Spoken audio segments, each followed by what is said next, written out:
Carlo আনচেলত্তির অধীনে যে 3 তারকা ফুটবলার ব্রাজিল দলে 100% ব্যাক করবে, সেই 3 জনকে নিয়ে আমি আজকে আলোচনা করব। কারাই বা সেই 3 জন? এই বিষয়ে জানতে হলে ভিডিওটি না টেনে সম্পূর্ণ দেখতে থাকুন। আর আপনি যদি আমাদের চ্যানেলের নিয়মিত একজন দর্শক হয়ে থাকেন তাহলে আপনাকে অসংখ্য ধন্যবাদ। আর যদি নতুন হয়ে থাকেন তাহলে চ্যানেলটি সাবস্ক্রাইব করে পাশেই থাকুন। চলুন ভিডিওটি শুরু করা যাক।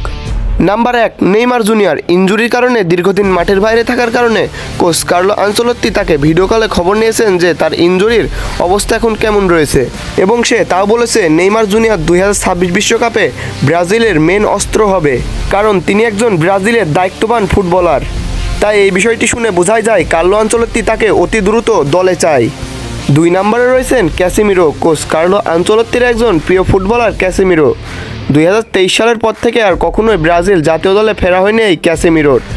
তাই কোচ কার্লো আনচেলত্তি চায় সে আবারও ব্রাজিলের ক্যাপ্টেন্সি হয়ে দলে ফিরুক। আপনারাও কি চান এই রিয়াল মাদ্রিদের সাবেক খেলোয়াড় আবারও ব্রাজিল জাতীয় দলে ফিরুক? কমেন্ট করে জানাতে পারেন। 3 নম্বরে রয়েছেন অ্যান্থনি। কিভাবে বারবার ব্যর্থতার পরেও ফিরে আসতে হয় সেটি শিখিয়ে দিলেন আমাদের অ্যান্থনি। রিয়াল বেটিসের হয়ে দুর্দান্ত ফর্মে রয়েছেন অ্যান্থনি। তিনি জাতীয় দলে ডাক পাওয়ার যোগ্য দাবিদার। তাই কোচ কার্লো আনচেলত্তি তাকে জাতীয় দলে ফেরাতে চায়। এই 3 জন যদি আবারও ব্রাজিল জাতীয় দলে ফেরে তাহলে কেমন হবে ব্রাজিল জাতীয় টিম? কমেন্ট করে জানাতে পারেন। আর খেলাধুলার সকল আপডেট পেতে আমার এই চ্যানেলটি সাবস্ক্রাইব করে পাশেই থাকুন। ধন্যবাদ। আসসালামু আলাইকুম।